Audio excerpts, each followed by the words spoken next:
আকশা পুরো কথা বলতে পারল না, তার আগে ওর মেশিন ন্যায় চলতে থাকতে মুখটা বন্ধ হয়ে গেল। তিরতির করে নড়তে থাকা ঠোঁটজোড়া দখল করে নেওয়া হলো। মেজবা হাত দুটো নিজের কোমরে রেখে আকশার ঠোঁট চুষে নিচ্ছে অনবরত। ঘটনা আচমকায় আকশা কেঁপে উঠল। মেজবাহাকে দূরে সরিয়ে দেওয়ার প্রচণ্ড চেষ্টা করলো, সেই চেষ্টা ব্যর্থ হলো। আকশাকে দেয়ালের সাথে ঠেসে ধরে রেখে টানা মিনিট দুয়েক ওর ঠোঁটের ওপর দর্শন চালিয়ে মেজবাহা ছেড়ে দিল ওকে। তারপর ওর চোখে চোখ রেখে কুঁচকে জিজ্ঞাসা করলো, স্বামী স্ত্রীর সম্পর্ক কেমন? এমন শোষাক্ত প্রশ্নটা আকশার ঠোঁটের দিকে ইঙ্গিত করে করলো মেজবাহা। আকশা পারলে দেয়ালের সাথে ঠেয়ে যায়। ও চোখ খিচকে বন্ধ করে বলল, আপনি তো বলেছেন আমার কাছেও আসবেন না আর আমাকে ছুবেনও না।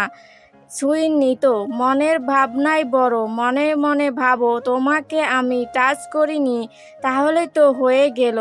বাই দ্য ওয়ে, তোমার ঠোঁটজোড়া খুব মিষ্টি বেশি। আমার আবার মিষ্টির সাথে চরম শত্রুতা, তবে এটা খারাপ ছিল না। আকশার লজ্জায় কান গরম হয়ে গেল। মেজবাহর ঘর থেকে বের না হওয়া অবধি ও ওই দেয়ালের কোণেই পড়ে রইল।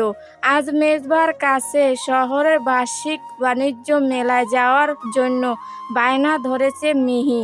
তাদের সবাইকে নিয়ে মেলায় যেতেই হবে। চাইলে বন্ধুদের নিয়ে যেতে পারতো, তবে বন্ধুদের চাইতে ভাই বোনদের সাথে ঘোরাঘুরিটা বেশি ভালো লাগে ওর। এজন্য আরো ভোরে সোজা বাসা থেকে এখানে চলে এসেছে ও। তবে মেজবাহ সাফ জানিয়ে দিয়েছে আজ বিকেলেও কোনোভাবেই ওদেরকে মেলায় নিয়ে যেতে পারবে না। ওর এক বন্ধুর সাথে দেখা করার কথা রয়েছে আজ, বরং কাল নিয়ে যাবে। কিন্তু মিহি বড্ড নাছোড়বান্দা এবং মেজবাহ সবচেয়ে আদরের বোন। এজন্য শেষমেশ মেজবাহকে ওর জেদের কাছে হার মানতে হলো। ও বলে দিল দুপুরের খাবার খেয়ে একটু বিশ্রাম নিয়ে সবাইকে তৈরি হয়ে থাকতে। 3টার পরপরই ওদের নিয়ে বের হবে। মিহি এই খুশির সংবাদটা ভেতর মহলে পাঠানোর জন্য দৌড় দিল। আকশারা তখন লুডো খেলছিল বসে। ওরা যে এই সকাল 8টায় নাস্তার পর লুডো খেলায় মগ্ন হয়েছে, এখনো খেলা ছেড়ে ওঠার নামগন্ধ নেই। লুডো খেলায় এতক্ষণ তাসিন আর রিমু ছিল। মিহি এসে হুই হুই করে বসলো। মিহিকে দেখে সবচেয়ে বেশি খুশি হয়েছে আকশা। মিহির সাথে ওর বড্ড খাতির। সমবয়সী হওয়ার কয়েকদিনের মধ্যে দুজন খুব ভালো বন্ধু হয়ে গেছে। পাশাপাশি একবার বসলে দুটোকে সহজে ছাড়ানো যায় না। মিহি সোজা গিয়ে বসে পড়ল আকশার পাশে। উচ্ছ্বাসিত কণ্ঠে জিজ্ঞাসা করলো, কেমন আছো ভাবি? কেমন আছো? প্রশ্নটা শুনে আকশার মন ভেতর হতে বিষণ্ণ হয়ে গেল। ও তো ভালো নেই, একদমই ভালো নেই। তাহলে ভালো আছি বললে কি মিথ্যা বলা হবে? হবে বোধহয়। তাই আকশা ছোট করে জবাব দিল, আলহামদুলিল্লাহ ভালো আছি। তুমি কেমন আছো মিহি? আমি তো বিন্দাস আছি, তবে তোমাদের খুব মিস করেছি জানো। 2 দিন, অথচ মনে হচ্ছিল কত বছর জানি দূরে আছি তোমাদের থেকে। তাই চলে এলাম আবার।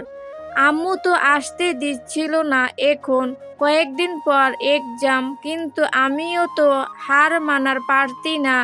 অনেক কান্নাকাটি করে শেষ পর্যন্ত এসেছি জানো। একটা ঘটনা ঘটবে। মিহি আবার মানুষের মনে কৌতূহল জাগাতে পারে বেশ। সামান্য কথাও এমন নাটকীয়ভাবে বলে যে মানুষ ভাবনায় পড়ে যায়। রিমু কৌতূহলী হয়ে প্রশ্ন করলো, কি ঘটনা মিহি আপু? গেস করো। তাসিন চিপল মুখে পুড়তে পুড়তে চশমাটা ঠিক করে গা ছাড়া ভাব নিয়ে বলল, গেস করতে পারছি না, তুমি বলে দাও। আজকে আমরা সবাই মেলায় যাব। মেলায় যাওয়ার কথা শুনে সবাই খুব খুশি। সারাদিন বাসার মধ্যে থাকতে দম বন্ধ লাগে।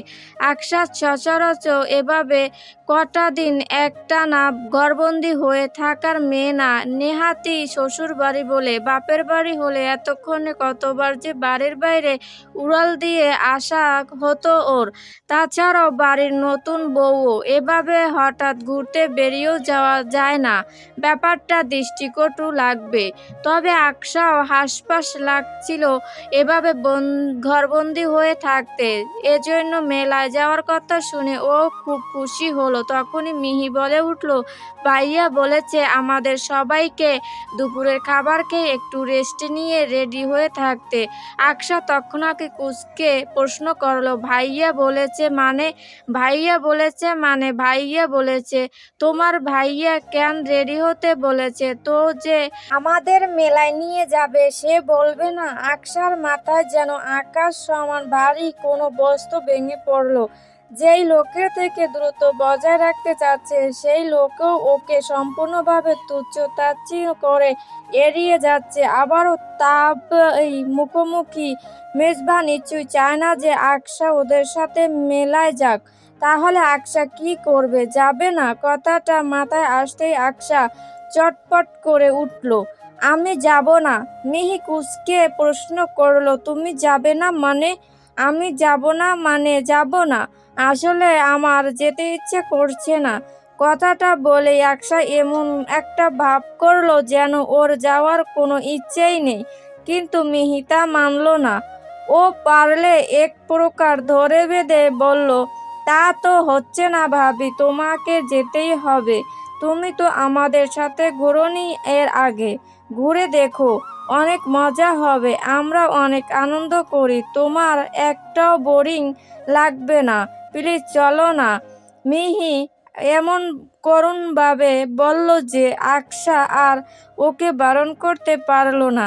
তবে ওর মনে মনে উপায় খুঁজতে লাগলো, কোনোভাবে নিজের আটকানো যায় কিনা। মেলায় যাওয়ার দুপুরে খাওয়ার টেবিলে আজ মেজবা সবার আগে বসেছে। মূলত ঈশা বেগম ওকে বসতে বলেছেন। মেজবার একটু বাইরে বের হতে হবে আধ ঘন্টা খানের জন্য। সেখান থেকে ফিরে আবার ছোট ভাই বোনদের মেলায় নিয়ে যেতে হবে। ওর তারা অনেক। না খেয়ে বের হয়ে যাচ্ছিল। ঈশা বেগম তো ছেলেকে না খাইয়ে বাইরে বের হতে দিতে নারাজ। ছেলে না খেয়ে মুখ শুকনো করে থাকবে, এটা তিনি কোনোভাবে মেনে নিবেন না। একমাত্র ছেলে তার, সে ছেলের দিকে সবটুকু খেয়াল। মেজবা অবশ্য বারবার করে বলেছিল বাইরে থেকে চা কফি কিছু খেয়ে কাটিয়ে নেবে, কিন্তু ঈশা বেগম শোনেননি। তার দৃশ্য বিশ্বাস, বাইরে বের হলে তার ছেলের খাওয়ার দিকটা খেয়ালই থাকবে না। আর চা কফিতে পেটও ভরে না। দুপুর 1:30 বাজে, তরকারি তখনও চুলার ওপরে। দুটো পদ শেষ হতে এখনো বাকি। আরো আধ ঘন্টা খানেকের মতো সময় লাগতো। এই বাড়িতে সবগুলো পদের রান্না শেষ হলে তবেই সবাইকে খেতে ডাকা হয়। তবে মেজবাহর তাড়া থাকায় ওকে টেবিলে বসিয়ে ঈশা বেগম তড়িঘড়ি করে রান্নাঘরে গিয়েছেন খাবার উঠিয়ে আনতে। আকসা তখন ওদের ঘরের দরজার সামনে এসে দাঁড়িয়েছে। এখান থেকে দক্ষিণ দিকে উঁকি দিয়ে বারান্দার পর ডাইনিং রুম দেখা যায়। আকসার আজ হঠাৎই বড্ড বেশি খিদে পেয়েছে। টোস্ট বিস্কুট ঘরে রাখা আছে, তবে এসব কিছু খেতে ইচ্ছা করছে না ওর। ও আবার খিদে সহ্য করতে পারে না। এটা আসলে জেনেটিক্যালি পাওয়া। ওর আব্বুও খিদে সহ্য করতে পারতেন না, মেয়েও হয়েছে তেমনি। আকসা চেষ্টা করলো নিজেকে আটকানোর, তবে শেষ পর্যন্ত পারল না। একবার ভাবলো মিহিকে ডেকে ওকে পাঠাবে রান্নাঘরে, কিন্তু মিহিরা ছাদে গিয়েছিল বলে ও আর ডাকতে যায়নি। ওর এখন এতটাই বেশি খিদে পেয়েছে যে ছাদে যাওয়ার জন্য সিঁড়ি বেয়ে ওঠার শক্তিটুকুও নেই। ও শেষ পর্যন্ত ধীর পায়ে ঠেলে রান্নাঘরে গেল। ফাতিমা খাতুন সালাদের জন্য শসা, গাজর আর টমেটো কাটছিলেন, আর ঈশা বেগম তরকারি তুলছিলেন পাত্রে। হঠাৎ রান্নাঘরের দরজায় চোখ পড়তেই দেখলে আকশা দাঁড়িয়ে আছে সেখানে, মুখটা শুকনো ওর। ওকে দাঁড়িয়ে থাকতে দেখে ঈশা বেগম এগিয়ে গিয়ে জিজ্ঞাসা করলেন, কি হয়েছে মা? কিছু লাগবে? খিদে পেয়েছে আম্মু। আকশা ক্ষীর স্বরে কথাটা বলল। ঈশা বেগম শোনা মাত্রই তড়িঘড়ি করে বললেন, আরে মা, তোমার খিদে পেয়েছে আগে বলবে তো। আর আমিও নাকি বাড়ির নতুন বউয়ের কি দরকার না দরকার তা কাজের চক্করে একদম ভুলে গিয়েছিলাম। রাগ করো না মা, চলো ডাইনিংয়ে চলো, তোমাকে খেতে দিচ্ছি এক্ষুনি। আহারে, মেয়েটার মুখটা একেবারে শুকিয়ে গেছে। রান্নাঘরের পেছনের দিকে ডাইনিং রুম। আকশা ডাইনিং রুমে যেতেই পা থমকে গেল ওর। মেজবাহ টেবিলে বসে ফোন চালাচ্ছে। এ সময় তো তার টেবিলে থাকার কথা নয়। এই কয়দিনে খাওয়ার সময় একবারও মুখোমুখি হয়নি ওরা। অবশ্য না হওয়ারই কথা, দুজনের খাওয়ার সময়কাল ভিন্ন ছিল কটা দিন। এমনকি আকশাকে দেখে মেজবাহ ডাইরুমে আসতো না শাশুড়ির কথায়। আকশা ধীর পায়ে এগিয়ে গিয়ে মেজবাহর সামনের চেয়ারে গিয়ে বসলো। ঈশা বেগম তখন আকশাকে বললেন, ও কি মা, এখানে বসেছো কেন? আমার ছেলের পাশে এসে বসো। কথাটা শুনে আকশা স্তম্ভিত করে মেজবার দিকে তাকালো। মেজবা ওর দিকে কোনো মনোযোগই নেই। ও ফোন স্ক্রল করতে ভীষণ মনোযোগী। ঈশা বেগম আকশাকে চুপ করে থাকতে দেখে পুনরায় কিছু বলতে যাবেন তার আগেই মেজবাহ বলে উঠল, মামুনি দ্রুত করো, আমার লেট হয়ে যাচ্ছে। ঈশা বেগম তাড়াহুড়ো আর কিছু বলার সুযোগ পেলেন না, দ্রুত মেজবাহকে খাবার বেড়ে দিলেন। এরপর আকশার প্লেটে খাবার তুলে দিয়ে রান্নাঘরে দৌড়লেন তরকারি তুলতে। আকশা এক লোকমা খাবার মুখে তুলছে। কম করে হলেও 5 মিনিট সময় লাগিয়ে। একদিকে মেজবাহ খুব তাড়াহুড়ো করে খাচ্ছে। ইতিমধ্যে দুটো ফোন কল চলে এসেছে ওর। আশকা খেতে খেতে মাঝে মধ্যে মেজবাহকে দেখছে, অথচ মেজবাহর ওর প্রতি কোনো ক্রুপই নেই, যেন নিজের মতো খেয়ে চলেছে। অনচ বিষম খেলো আকশা, কাশতে লাগলো ও। মেজবাহ একবার মুখ তুলে তাকালো, অন্তত শান্ত দৃঢ়ভাবে জগ থেকে গ্লাসে পানি ঢেলে আকশার দিকে ঠেলে দিয়ে বলল, খেয়ে নাও। আকশা দ্রুত এক নিঃশ্বাসে গ্লাসের সবটুকু পানি খেয়ে শেষ করলো। গ্লাসটা টেবিলের ওপর রেখে চিকন কণ্ঠে মেজবাহকে বলল, থ্যাঙ্কস। মেজবাহ কোনো জবাব দিল না, এর বিপরীতে যেন শুনতেই পায়নি ওর কথা। আকশা তবুও পুনরায় সরল মনে জিজ্ঞাসা করলো, আপনি কি কোথাও যাচ্ছেন? মেজবাহ আর প্লেটের বাকি খাবারটুকু শেষ করলো না। শেষ করতো বোধ হয়, কিন্তু এই ঘটনার পর আর করলো না। উঠে গেল তৎক্ষণাৎ। তারপর মৃদু স্বরে চেঁচিয়ে ডাকলো, মামুনি, মামুনি, এদিকে আসো তো। ছেলের ডাক শুনে ঈশা বেগম তখনই রান্নাঘর থেকে ছুটে এলেন। এসে দেখেন মেজবাহর প্লেটে তখনও অর্ধেক বেশি খাবার রয়ে গেছে, অথচ মেজবাহ খাওয়া ছেড়ে উঠে গেছে। ঈশা বেগম অবাক হয়ে বললেন, এভাবে না খেয়ে উঠে গেলে কেন? মেজবাহ এই প্রশ্নের কোনো জবাব দিল না, বরং বিভিন্ন প্রসঙ্গে বলল, প্লেটের বাকি খাবারটুকু শিকুকে দিয়ে দিও, আমি বের হচ্ছি। মেজবাহ বেরিয়ে গেল। ঈশা বেগম কিছুক্ষণ সেভাবেই ঠায় দাঁড়িয়ে রইলেন, ছেলের যাওয়ার পানে তাকিয়ে। তারপর আকশার দিকে ঘুরে জিজ্ঞাসা করলেন, তোমাদের মধ্যে কি কোনো ঝামেলা হয়েছে মা? প্রশ্নটা শুনে আকশার চোখের পাতা কিঞ্চিৎ কেঁপে উঠল। তবেও ঘন ঘন দুই পাশে মাথা নেড়ে বলল, কই না তো আম্মু। ঈশা বেগম আর কিছু বললেন না, তবে তাকে কিছুটা চিন্তিত দেখালো। আকশা শুয়ে আছে ঘরে, গায়ে একটা কম্বল টেনে রেখেছে। কম্বলটা ওর মুখ অবধি রয়েছে, যাতে বোঝা না যায় যে ও ঘুমিয়ে নেই। আকশা শুয়ে ভাবছিল এরপর ঠিক কি ঘটতে পারে। তখনই সম্ভবত দরজার কাছে থেকে মিহির কণ্ঠস্বর শোনা গেল। মিহি সমানে ডেকে চলেছে, ভাবি ও ভাবি ওঠো, যাবে না তুমি? যতই ডাকুক কিন্তু আকশার কোনো সাড়া শব্দ নেই। ও মরার মতো পড়ে আছে। শেষমেশ মিহি এগিয়ে আসলো, এসে আলতোভাবে আকশার কাঁধে ধাক্কা দিতে দিতে বলল, তুমি কি ঘুমিয়ে গেছো? এভাবে কতক্ষণ আর পারা যায়? আকশা এবার বন্ধ করে রাখা চোখ খুলে সরু গলায় বলল, শরীরটা ভালো লাগছে না একদম। কি হয়েছে? মনে হচ্ছে জ্বর আসবে, উঠে ওষুধ খেয়ে নাও, মামনিকে ডেকে দিচ্ছি। মিহি কথাটা বলে উঠতেই আকশা ওর হাত ধরে ফেলল, বলল, না না থাক, তাদের ডাকতে হবে না, আমি ঠিক হয়ে যাব। না তা কি করে হয়? তুমি অসুস্থ সেটা সবাইকে জানাবো না? আজকা পড়েছে মহা মুসিবতে, মিহি ছাড়বে বলে মনে হচ্ছে না। তাই আকশা উঠে বসে কম্বল সরিয়ে মুচকি হেসে বলল, এত আমার তেমন কিছু হয়নি, দেখো একদম সুস্থ আছি, শুধু একটু জ্বর জ্বর ভাবছিল কিছুক্ষণ আগে, এখন আর নেই। তাহলে আমাদের সাথে ঘুরতে চলো, ঘোরাফেরা করলে তোমার শরীর চাঙ্গা হয়ে যাবে। দেখো আকশা নিশ্চুপ হয়ে রইল। ওকে চুপ থাকতে দেখে মিহি আনন্দিত স্বরে বলে উঠল, আর কিন্তু না, শুনবো না ভাবি, প্লিজ চলো না। আকশা আর না করতে পারল না। শেষমেশ বাধ্য হয়েও তৈরি হয়ে নিল। একটা মেরুন রঙের ফুল সিল্ক গোল্ড ফ্রক পরে নিল। মুখে কোনো প্রসাধনী দিল না, শুধু ঠোঁটে হালকা লিপগুলো, চোখে কাজল দিতে গিয়েও দেয়নি।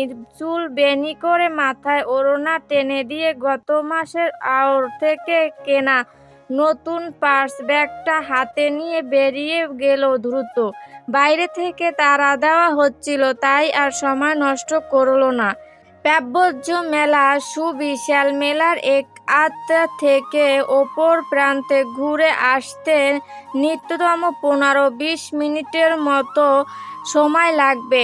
অজস্র শতাধিক দোকান, প্রতিটা দোকানে বাহিরি রকমের জিনিসপত্র। আকশার ছোটবেলা থেকেই একটা জিনিসের প্রতি বড্ড বেশি লোভ, সেটা হলো শাড়ি। শাড়ির নেশাও যখন এসেছি পরীক্ষা দিয়েছিল তারপর থেকেই বেশি তৈরি হয়েছে। এর আগে অবশ্য মায়ের শাড়ি পরা হতো প্রচুর। এরপর পর কতগুলো জন্মদিনের শাড়ি গিফটও পেয়েছে কয়েকটা। তখন গিফটের নিজের শাড়ি ছিল 4টা। এসএসসি পরীক্ষার পর থেকে যখন শাড়ির প্রতি ওর খুব আগ্রহ জন্মালো, তখন থেকে শাড়ি সংগ্রহে রাখতে রাখতে বর্তমানে আকশার শাড়ির সংখ্যা 47টা। এরই মধ্যে ওর নিজের সংগ্রহ করা 31টা, আর বাকিগুলো বিয়েতে উপহার পাওয়া, কোথাও গেলে বা অনলাইনে। সর্বোচ্চ আকশার নজর আগে শাড়ির উপরেই যাবে। আজও হয়েছে তেমনি। মেলায় ঢুকে 2-3টে দোকান পরে শুরুর দিকেই একটা বড় শাড়ির দোকান দেওয়া হয়েছে। সেখানে বেশি কিছু শাড়ি চোখে পড়েছে আকশার। সেই যে চোখে পড়েছে তারপর থেকে আর ওর কোনো কিছুতে মন নেই। মিহি বলেছিল ওদের সাথে আসলে অনেক আনন্দ হবে, এতক্ষণ আসলে হচ্ছিল তাই। মেজবা সামনে হাঁটছিল ওদের, ওরা পিছনে হাঁটতে হাঁটতে অনেক ফাজলামি নকরামি করে ফেলেছে ইতিমধ্যে। তবে এখন আর আকশা এই আনন্দে সামিল হতে পারছে না। শাড়িগুলো ভালোভাবে না দেখা পর্যন্ত ওর স্বস্তি হচ্ছে না। মনের অস্বস্তিকে দূরে সরিয়ে ফেলতে না পেরে শেষ পর্যন্ত মিহিকে ফিসফিসিয়ে বলল, চলো না মিহি, পেছনের ওই দোকানে একটু শাড়ি দেখে আসি। মিহি আকশার হাতের কনুই ঠেলে ধরে বলল, ভাইয়াকে না বলে যাবো ভাবি? হ্যাঁ, যদি ভাইয়া পরে জেনে রাগারাগি করে তখন? আরে কিছু হবে না, চলো তো, থাকো না হলে আমি গেলাম। আকশা একাই পিছনে ঘুরে হাঁটা দিল শাড়ির দোকানের দিকে। অগ্রত মিহিও ওর পিছু পিছু গেল। একটা শাড়ি বাদামি রঙের সোনালি কারুকাজ করা তসর কাতান শাড়িটা একদম চোখ ধাঁধানো সুন্দর। কিছু জিনিস হয় না প্রথম দর্শেই মনে ধরে যায়, মাথা থেকে আর সরাতেই চায় না। এই শাড়িটাও ঠিক তেমনই। আকশা শাড়িটার দিক থেকে চোখ ফেরাতেই পারছে না। দোকানদারের কাছে দাম জিজ্ঞাসা করবে তার আগে পেছন থেকে একটা রুদ্ধ কণ্ঠস্বর শোনা গেল, মিহির নাম ধরে ডাকা হয়েছে। মিহি তো ভয়ে মাটির নিচে ডেবে যায়, পারলেও ও ঘাড় ঘুরিয়ে তাকিয়ে দেখছে বড় ভাইকে। মেজবাহ দোকানের বাইরে দাঁড়িয়ে আছে, হাতের মুঠো শক্ত করা। তাসিন আর রিমু ওর পেছনে কাচুমাচু হয়ে দাঁড়িয়ে আছে, যার অর্থ ওদের বড় ভাই খুব রেগে আছে। আকশার অবশ্য সেদিকে ধ্যান নেই, ও শাড়িটা একদানে দেখছে, এত বেশি পছন্দ হয়েছে যে ইচ্ছে করছে এখনো কিনে নিতে। কিন্তু দুঃখের বিষয় হলো বর্তমানে আকশার নিকটে পর্যন্ত টাকা নেই, তাই ও খুব আগ্রহ থাকা সত্ত্বেও শাড়িটা কিনতে পারলো না।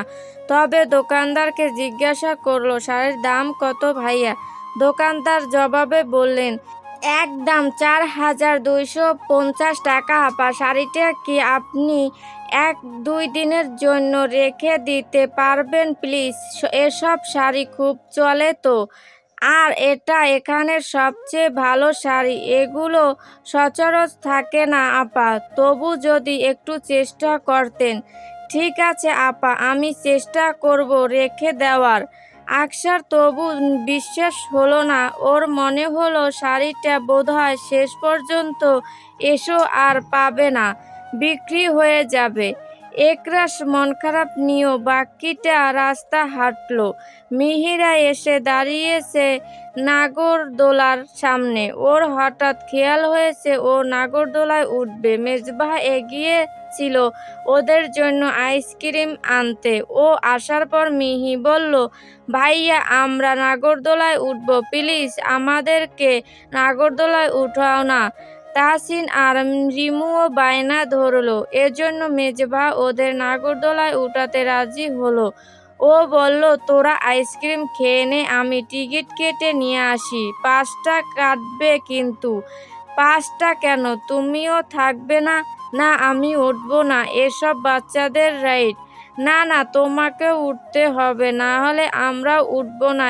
এ সবগুলো একদম জেঁকে ধরলো মেজবাহকে। বাধ্য হয়েও 5টা টিকিট কেটে নিয়ে আসলো।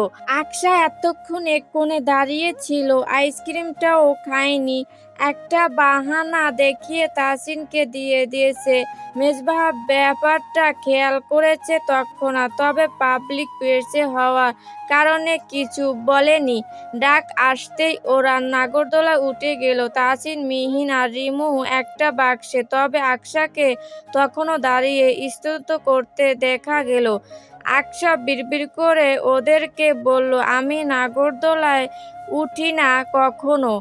আমার উচ্চতা ভীতি আছে, তাছাড়াও হাত ভীষণ দুর্বল, আমি উঠতে পারবো না, মরেই যাব।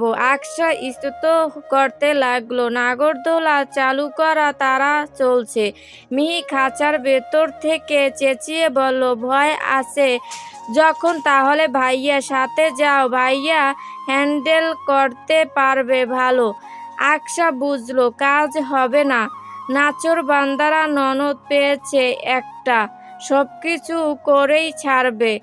অগ্রতা আকশা মেজবাহর পিছু পিছু আরেকটা খাঁচায় উঠল। নাগরদোলা শুরুতে আস্তে ঘোরানো হচ্ছিল, এরপর ধীরে ধীরে জোরে ঘোরাতে শুরু করলো। নাগরদোলা ঘোরানোর নিয়মই এটা। আকশা প্রথমে খুব একটা প্রতিক্রিয়া দেখায়নি, স্বাভাবিক থাকার চেষ্টা করেছিল, কিন্তু যখনই জোরে ঘুরতে শুরু করলো তখনও প্যানিক হতে লাগলো। যখন ওপর দিক থেকে নিচের দিকে নামিয়ে আবার ওপরে ওঠায়, ওই সময়টাতে প্রত্যেকবার বুকে চাপ পড়ে, মনে হয় এই বুঝি জান চলে যাবে।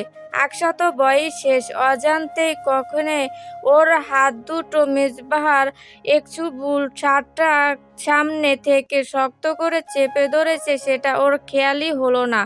ওর মাথাটা গিয়ে ঠেকেছে মেজবাহার বুকে। শার্টের কলারের কাছটায় ওর মাথার ওড়না খুলে গিয়ে সামনের দিকের কিছু খোলা চুল মেজবাহার মুখে এলোমেলো হয়ে ছড়িয়ে পড়েছে। মেজবাহা দিব্যি বসে আছে, একেবারে শান্তশিষ্ট, যেন কিছু হয়নি। অবশ্য শুধু পুরুষ মানুষ বলে নয়, ও যেই প্রফেশনে আছে সেখানে এসব একদমই মামুলি ব্যাপার। তবে আকশা ভয় পাচ্ছে দেখে মেজবাহা বিরূঢ় হলো।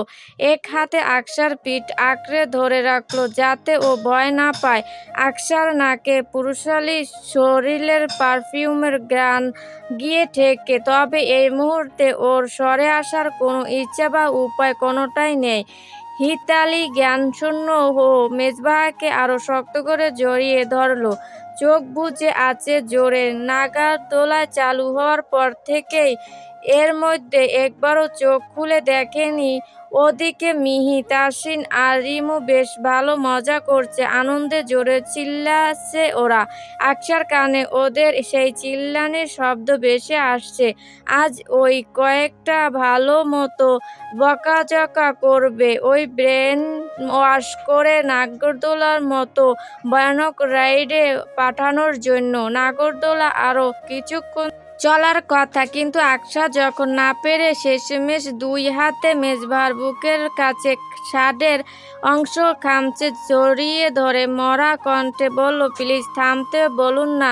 তৎক্ষণাৎ থামতেই নাগরদোলা নিচের দিকে। মেজবাহা চেঁচিয়ে রাইটের সহযোগী চেকরাইটকে উদ্দেশ্য করে বলল, ছোট ভাই স্টপ করো, রাইট নাও।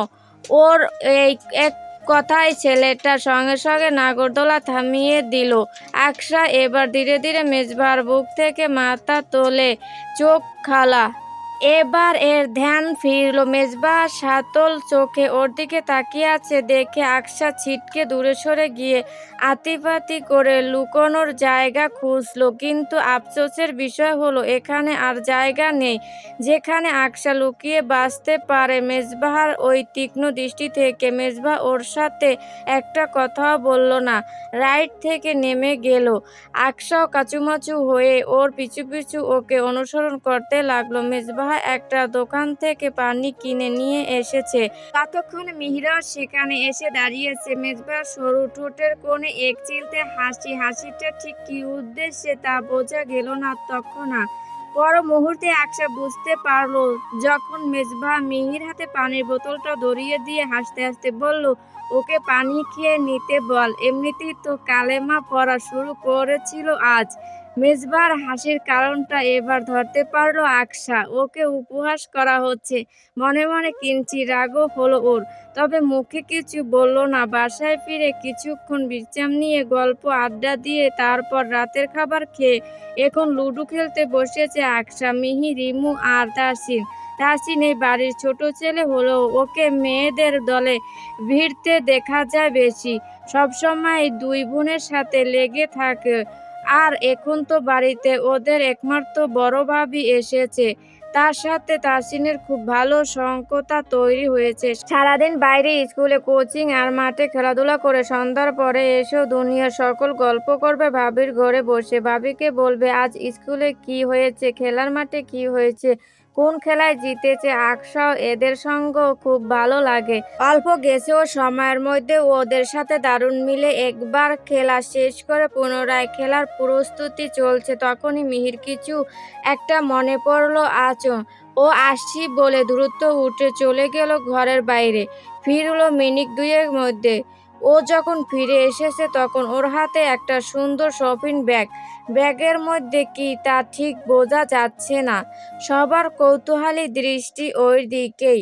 মিহি ধপ করে বিছানার উপরে বসে শপিং ব্যাগটা আশকার হাতে ধরিয়ে দিয়ে অতি উচ্ছ্বসিত কণ্ঠে বলল, দেখেছো আমি কত ভোলামন, তোমাকে এটা দিতে ভুলে গিয়েছিলাম। ভাইয়া দিয়েছে এটা তোমাকে। মেজবাহার কথা শোনা মাত্র অচিন্ত্যতা সত্ত্বেও কুঁচকে ফেলল আকশা। জিজ্ঞাসা করল, কি আছে এতে? তুমিও দেখে নাও, আমরা কেউ খুলে দেখিনি। মেলা থেকে ফেরার পথে ভাইয়া আমাদের নামিয়ে দিয়ে গেল না? যখন তোমরা আগে হেঁটে গেছিলে তখন ভাইয়া ডেকে আমার হাতে এটা দিয়ে বলল তোমাকে দিতে। আকশা কুঁচকে রেখে ব্যাগের ভিতরে থাকা প্যাকেটটা খুলল। খোলা মাত্রই দেখলো তার মধ্যে একটা শাড়ি। সেই বাদামি রঙা শাড়িটা আকশার স্বস্তিতে হলো। মুখটা নেই ওর, কেমন পুর্তুকিয়া দেখাবে ঠিক বুঝে উঠতে পারছে না। মিহি রিমুরা এই নিয়ে খুব হাসি মজা করলো। হঠাৎ মিহি জিভ কেটে বলে ফেললো, এই রে, একটা বড় ভুল করে ফেলেছি। ভাইয়া নিষেধ করেছিল ভাবিকে না জানাতে যে এটা ভাইয়া দিয়েছে।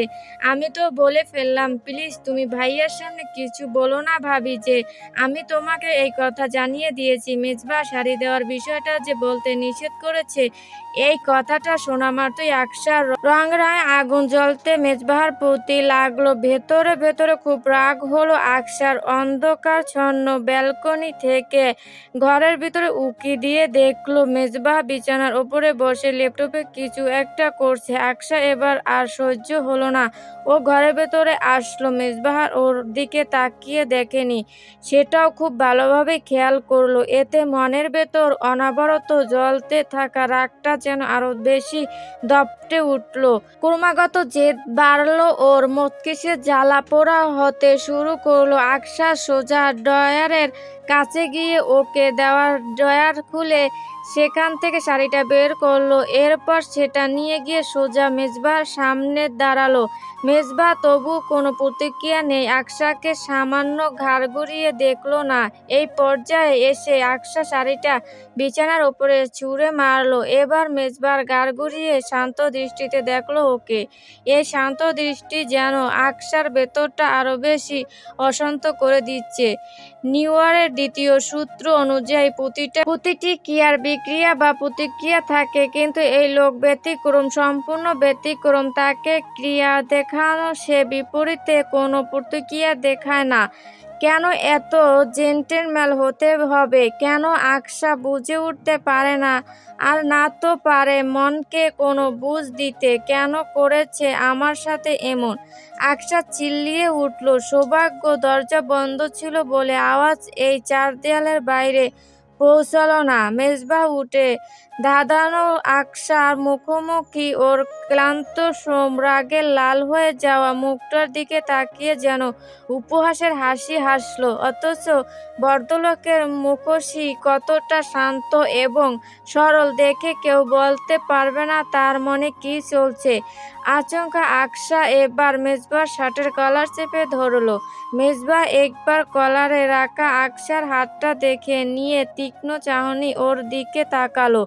মুখ ওর এখনো যথেষ্ট শান্ত। আকশা তবুও শান্ত হলো না। মেজবা শার্টের কলার ধরে ঝাঁকিয়ে বলল, কেন করেছেন আমার সাথে এমন আচরণ? কি শান্তি পাচ্ছেন এসব করে? কি ভুল করেছিলাম আমি যার জন্য এত বড় শাস্তি? বলুন, চুপ করে আছেন কেন? আমি আপনাকে চুপ করে থাকতে দেব না। আপনাকে আজ বলতেই হবে আমার ভুলটা কি ছিল। মেজবা শান্ত অথচ তীক্ষ্ণ স্বরে জবাব দিল, কলার ছাড়ো আকশা, ভদ্রভাবে কথা বলো, ভদ্রতা বজায় রাখার চেষ্টা করো, আমার সাথে অভদ্রতামি করো না। মোটেই পছন্দ করি না, কেউ কোনো দিন করার সাহসও করেনি। কারণ কি জানো? কারণটা ভয় নয়, বরং সামনের মানমাটার দাদাকে মোকাবেলা করার দুঃসাহস। অথচ তুমি আজ সেই দুঃসাহসটা দেখিয়েছ। আজ অবধি কেউ আমার অভদ্রতা দেখেনি। তুমিও আমার অভদ্র রূপ দেখতে চেও না, সহ্য করতে পারবে না। আপনি আমাকে শাড়ি কেন দিয়েছেন? আপনার শাড়ি চেয়েছি আমি। আপনি শাড়ি না দিলে আমি মরে যেতাম। তবে শুনে রাখুন, এই শাড়ি পরতে ঘৃণা লাগবে আমার। পরা তো দূর, জীবনে কোনো দিন ছুঁয়েও দেখব না। আকশা কলার ছেড়ে দিল। ভীষণ ক্লান্ত একপাশে সরে দাঁড়িয়ে হাঁপাতে লাগলো। মেজবাহ কয়েক মুহূর্ত ওর দিকে শান্ত দৃষ্টিতে তাকিয়ে থাকতেই হঠাৎ চোয়াল শক্ত করে গেল ওর। ও এক থাবায় বিছানা থেকে শাড়িটা উঠিয়ে এনে আকসার সামনে ওর পায়ের কাছে ফেললো। আকসা প্রথমে বুঝতে পারলো না কি ঘটতে চলেছে। পর মুহূর্তে কাণ্ডটা ঘটতে দেখে যেন দাঁড়িয়ে থেকেও হুঁশ হারালো। ওর মেজবাহ রান্নাঘর গিয়ে সেখান থেকে লাইটার এনে দরজা পুনরায় আটকে দিয়ে মিনিট দুয়েকের মধ্যে শাড়িতে আগুন লাগিয়ে দিয়েছে। নতুন শাড়ি, সেই নতুন শাড়িতে এখনো তার নতুনত্ব লেগে আছে। তাজা কিনে আনা শাড়িটা যাতে এখনো নতুন শাড়ির জ্ঞান লেগে রয়েছে, সেই শাড়ি কিনা মেজবা চোখের সামনে নির্দয় পুড়িয়ে দিল। মেজবা দাঁড়িয়ে দেখছে ওর চোখের ভেতরে আগুনগুলো, শিখাগুলো যেন ওর ভেতরকার জ্বলতে থাকা অগ্নিগিরির প্রতিচ্ছবি হয়ে দপদপ করে জ্বলছে। আকসা এক দৃষ্টিতে পুড়তে থাকা শাড়িটার দিকে তাকিয়ে আছে, চোখ জ্বলে টইটুম্বর। তবে অদ্ভুত ব্যাপার হলো তা চোখ থেকে গড়িয়ে পড়ছে না, বরং চোখের কোণে ধার দেওয়া নদীতে প্রবাহমান পানির ন্যায় আটকে আছে। শাড়ির এক জায়গা তখনও পোড়েনি।